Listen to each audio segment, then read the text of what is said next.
Hi, so in this video, we're going to be talking about cracking and specifically just learning about what the purpose is of cracking.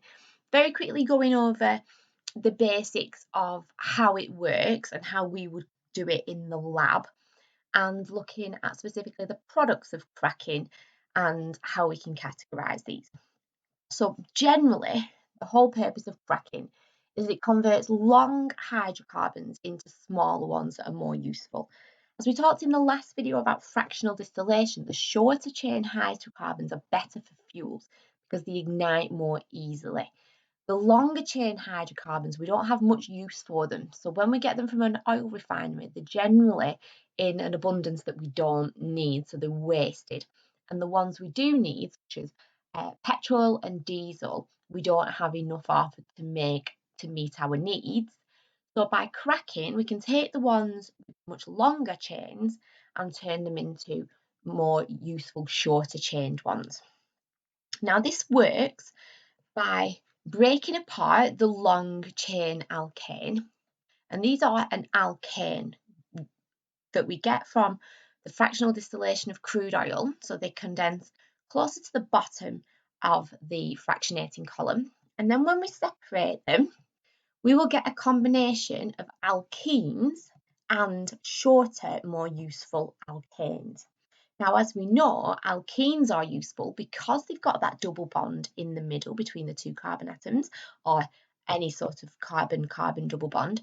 It means they are useful for making plastics, and they will react because they are unsaturated, which means they are not full. They're not full of hydrogens. You can attach things, you can react things across that double bond.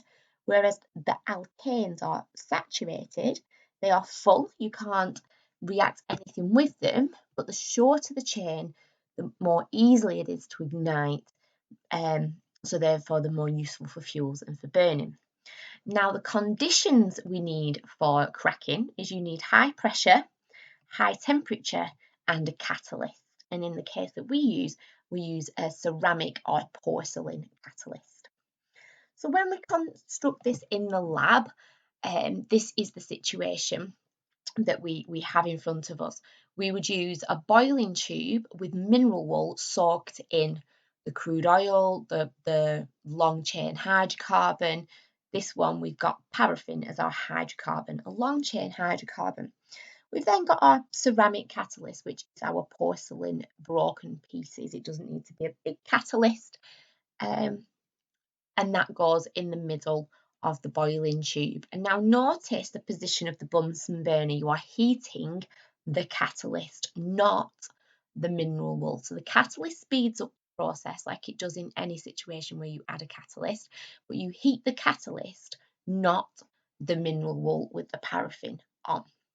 You then have a rubber bung in there, which allows the pressure to build up, but also allows the gaseous products to go down the delivery tube and be collected by bubbling the gas through water, which will displace the water out the tube.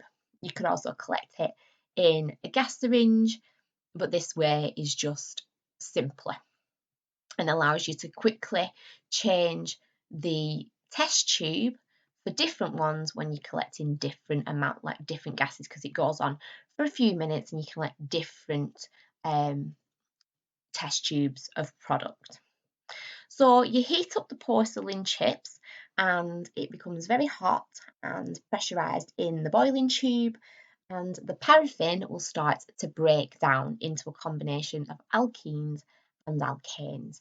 They then go down the delivery tube, collect in the test tubes, and you can put a rubber bung on the end and they are collected. You can then test to see if you've got an alkene or an alkane using bromine water. If you add bromine water to an alkane, nothing happens because alkanes are unreactive. So the bromine water remains orange. Now, if you add bromine water to an alkene, that bromine reacts across that carbon-carbon double bond and attaches itself on, making a dibromoalkane, which then turns the bromine water from orange to colourless. So this is the test that you would use and the results that you would see. And then what happens is, if we look at some examples of what might happen, so focusing on the top one, even though it's not that long, you can still see how this works. So there you've got a 6-carbon chain, so you've got hexane, and as you can see, it's broken down. Compound A being the alkene and compound B being the alkane.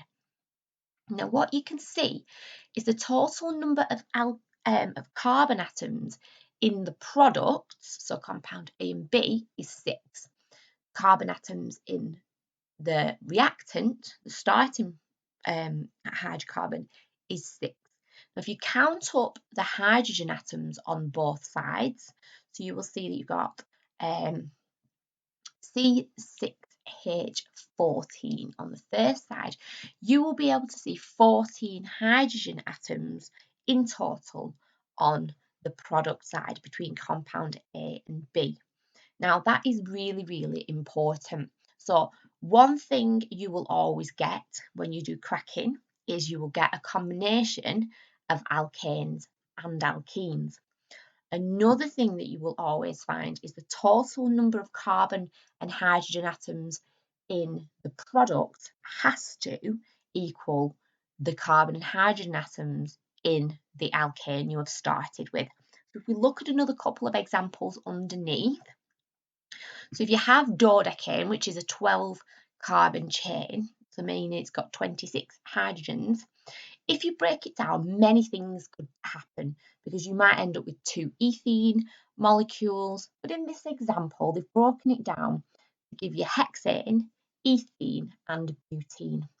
Now, if you count up the hydrogen atoms in the we'll do the carbon atoms first. We count up the carbon atoms in the products, 6, 2, and 4. You can see that you've got 12, just like in dodecane. And if you count up the hydrogen atoms, 14, 4, and 8, equal 26. So just like in any chemical reaction, atoms cannot be created or destroyed. It's the same here. What is in the reactant at the start must be in the product at the end. So they must total each other. So the last one, you've got 20 carbon atoms. It doesn't matter what it's called.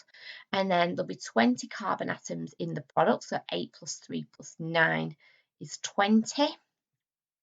And then 42 hydrogen atoms, giving 18 plus 6 plus 18 gives 42. Because sometimes in an exam or a test, you might be asked to give an example of an equation of cracking.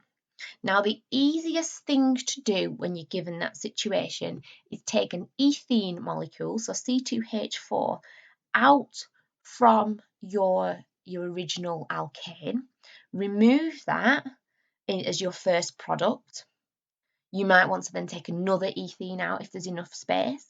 And as long as then you've got in your product a combination of alkenes and alkanes, and the total number of carbon and hydrogen atoms adds up to give the same as in the reactant, you will get the correct answer.